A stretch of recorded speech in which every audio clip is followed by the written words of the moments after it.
नमस्कार दोस्तों, स्वागत है आपका हमारे YouTube चैनल पर। दोस्तों, पिछली वीडियो में हमने हिंदी कहानी के कुछ प्रमुख साहित्यकारों के बारे में विस्तार से अध्ययन किया था। दोस्तों, इस वीडियो में हम हिंदी कहानी में दलित चेतना व विमर्श तथा हिंदी कहानी में स्त्री विमर्श का अध्ययन करेंगे। आइए दोस्तों, देखते हैं हिंदी कहानी में दलित चेतना व विमर्श। दोस्तों, हिंदी कहानी में दलित चेतना को दो भागों में बांटकर देखना उचित है। एक तो हिंदी कहानी की सामान्य विकास परंपरा में दलित जीवन को अभिव्यक्त करने वाली कहानियों के परिप्रेक्ष्य में, और दूसरे साहित्य में दलित विमर्श के उभार के बाद दलित साहित्यकारों द्वारा रचित कहानियों में अभिव्यक्त दलित जीवन के परिप्रेक्ष्य में। कहानी की सामान्य विकास परंपरा में सर्वप्रथम प्रेमचंद की कहानियों में दलित जीवन की व्यापक अभिव्यक्ति दिखाई देती है। उनके बाद निराला, राहुल सांकृत्यायन, यशपाल आदि स्वतंत्रता पूर्व कहानीकारों तथा मार्कंडेय, अमरकांत, शिव प्रसाद सिंह, राजेंद्र यादव, उदय प्रकाश आदि स्वातंत्र्योत्तर कहानीकारों की कहानियों में दलित जीवन की अभिव्यक्ति हुई है।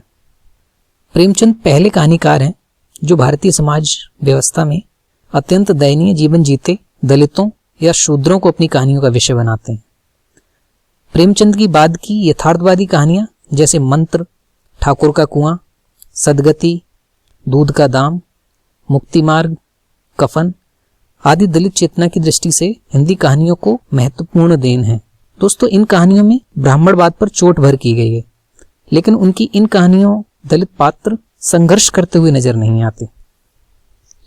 दोस्तों, गैर दलित कहानीकारों द्वारा लिखी गई दलित संवेदना की स्वातंत्र्योत्तर कहानियों में मार्कंडेय की हलियोग, उदय प्रकाश की टेपचू, मुद्रा राक्षस की फरार मल्लावा राजा से बदला लेगी, रमणिका गुप्ता की बहू जुठाई, राजेंद्र यादव की दो दिवंगत आदि उल्लेखनीय कहानियां हैं। हालांकि स्वतंत्रता पूर्व यशपाल एवं राहुल सांकृत्यायन की कहानियों के दलित पात्रों में विद्रोही चेतना दिखाई देने लगी थी, लेकिन स्वातंत्र्योत्तर उपर्युक्त कहानियों में दलितों की विद्रोह एवं संघर्ष चेतना अधिक मुखर रूप में दिखाई देती है। उदय प्रकाश की कहानी का दलित पात्र टेपचू अन्याय के विरुद्ध खड़ा होता है।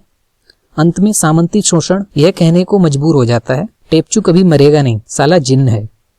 दोस्तों, दलित रचनाकारों द्वारा लिखे गए कहानी साहित्य के केंद्र में अंबेडकरवादी विचारधारा है। डॉक्टर अंबेडकर के अनुसार दलित समाज की सबसे बड़ी जरूरत उन्हें उनके खोए हुए स्वाभिमान तथा आत्मसम्मान का बोध कराना है। इन सब के लिए जरूरी था कि उन्हें शिक्षित करना, संगठित करना और संघर्ष में उतारना।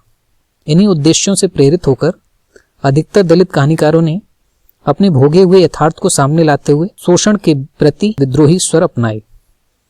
वे सदियों से चली आ रही व्यवस्था के खिलाफ आवाज ही नहीं उठाते, बल्कि कुछ सवाल भी खड़े करते हैं।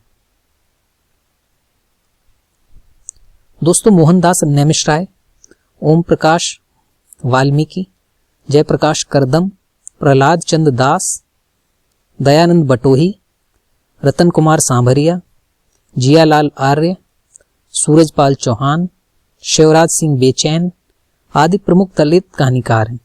दोस्तों, दलित महिला कहानीकारों ने भी दलित कहानी लेखन में अपनी सशक्त उपस्थिति दर्ज की है।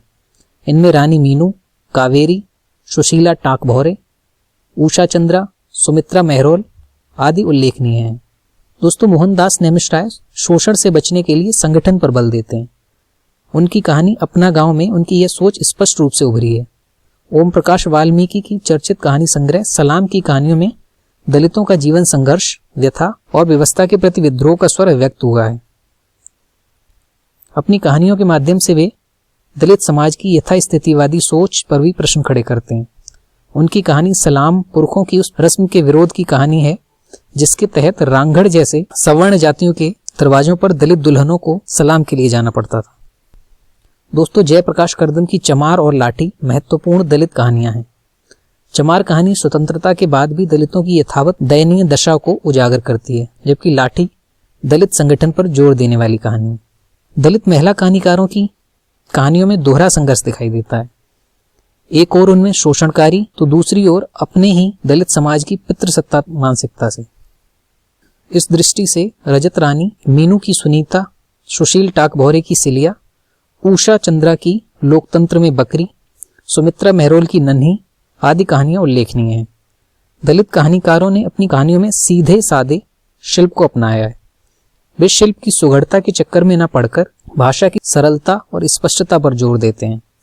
समग्र रूप में हम कह सकते हैं कि हिंदी की दलित कहानियां सामाजिक जीवन की विसंगतियों एवं विद्रूपताओं का चित्रण करते हुए सामाजिक अन्याय से मुक्ति के लिए संघर्ष एवं विद्रोह की चेतना का वर्णन करती हैं और प्रकारांतर से समतामूलक समाज की स्थापना का रचनात्मक प्रयत्न करती हैं। आइए दोस्तों जानते हैं हिंदी कहानी और स्त्री विमर्श। दोस्तों, हिंदी कहानी में स्त्री की उपस्थिति को विभिन्न चरणों में बांटकर देखा जा सकता है। पहला चरण नारी लेखन के दौर से पहले का है, जिसमें कई पुरुष लेखक अपनी संवेदनशीलता के बल पर नारी जीवन के दर्द एवं द्वंद्वों की पड़ताल कर रहे थे। प्रेमचंद से पहले कुछ कहानीकार नारी सुधार जैसे विषयों पर लिख रहे थे, पर नारी की समस्याओं को गंभीरता से पहली बार प्रेमचंद ने ही उठाया। उनकी बूढ़ी काकी, गिला, नया विवाह जैसी कहानियां अलग अलग कोणों से स्त्री जीवन की समस्याओं को उभारती हैं। दोस्तों, जैनेन्द्र ने नारी मन की सूक्ष्मताओं को मनोवैज्ञानिक नजरिए से देखने की सजग चेष्टा की, तो प्रगतिवादी कहानीकार यशपाल ने अपने मार्क्सवादी चिंतन के आधार पर नारी की वंचनाओं और शोषण को उभारा। दोस्तों, दूसरे चरण में जब महिलाएं स्वयं साहित्य के क्षेत्र में उतरीं और उन्होंने अपने भोगे हुए यथार्थ को अपनी कलम के जरिए पेश करना शुरू किया, इस दौर में यह कहा गया कि स्त्री की वेदना स्त्रियां ही समझ सकती हैं, क्योंकि संवेदना चाहे जितनी भी तीव्र और व्यापक हो, वह स्वयं वेदना के बराबर नहीं हो सकती। इसी प्रवृत्ति को सामान्य नारी विमर्श कहा जाता है। दोस्तों, हिंदी में नवलेखन का दौर 1950 से 1975 को कहा जाता है। नई कहानी में महिलाओं का हस्तक्षेप पहली बार बढ़ता हुआ दिखता है। मन्नू भंडारी, कृष्णा सोबती, उषा प्रियंवदा, नासिरा शर्मा, मेहरुन्निसा परवेज, अलका सरावगी आदि लेखिकाओं का रचना संसार है जो किसी सीमा तक पुरुषों के संसार से अलग है।